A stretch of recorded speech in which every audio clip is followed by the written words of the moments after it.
അരിക്കൊമ്പൻ വിദഗ്ധ സമിതി ഹൈക്കോടതിയിൽ സമർപ്പിച്ച റിപ്പോർട്ടിലെ ശുപാർശകൾ മൂന്നാർ ചിന്നക്കനാൽ മേഖലയിലുള്ളവരെ ആശങ്കയിലാക്കിയിരിക്കുകയാണ്.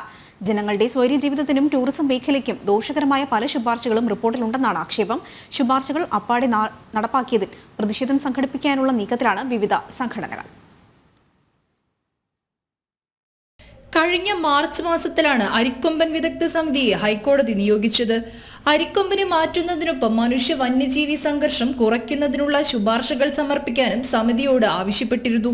കാട്ടാനകളുടെ സുഗമമായ സഞ്ചാരത്തിനായി ആനയിറങ്കൽ മുതൽ ഓൾഡ് ദേവികുളം വരെ ഇടനാഴി ഉണ്ടാക്കണമെന്നാണ് പ്രധാന ശുപാർശ. അങ്ങനെ വന്നാൽ അതിർത്തിയിലെ 4500 ചതുരശ്ര കിലോമീറ്റർ സ്ഥലത്ത് വന്യമൃഗങ്ങൾക്ക് സഞ്ചരിക്കാം. 380 ഏക്കർ എന്നീ ആദിവാസി കോളനികളിലുള്ളവരെ സ്വമേധയാ മാറ്റിപ്പാർപ്പിക്കാനുള്ള നടപടിയെടുക്കണം.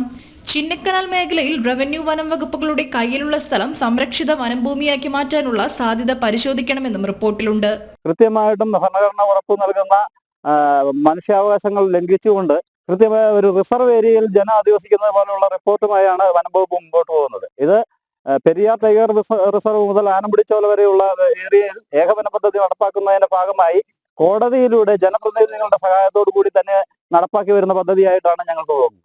രാത്രി യാത്രാ നിരോധനം, അതുപോലെ റേഷൻ വാങ്ങിക്കാൻ 7 മണിക്ക് മുമ്പ് റേഷൻ വാങ്ങണം തുടങ്ങിയ സാധാരണക്കാരുടെ ജീവിതത്തെ വളരെ വികലമായി ബാധിക്കുന്ന ഒട്ടേറെ നിർദ്ദേശങ്ങൾ ഈ റിപ്പോർട്ടിൽ ഉൾപ്പെട്ടിട്ടുണ്ട്.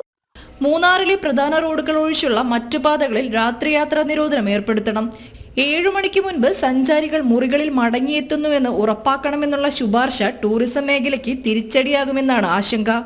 187 ജീപ്പുകളാണ് കൊളുങ്കുമലയ്ക്ക് സർവീസ് നടത്തുന്നത്. വന്യജീവികൾക്കുണ്ടാക്കുന്ന ബുദ്ധിമുട്ട് സംബന്ധിച്ച് പഠനം നടത്തണം. അതുവരെ സർവീസ് നിർത്തുകയോ നിയന്ത്രിക്കുകയോ വേണമെന്ന ശുപാർശയും ചിന്നക്കനാലുകാരെ ആശങ്കയിലാക്കിയിട്ടുണ്ട്. ജനം, ഇടുക്കി.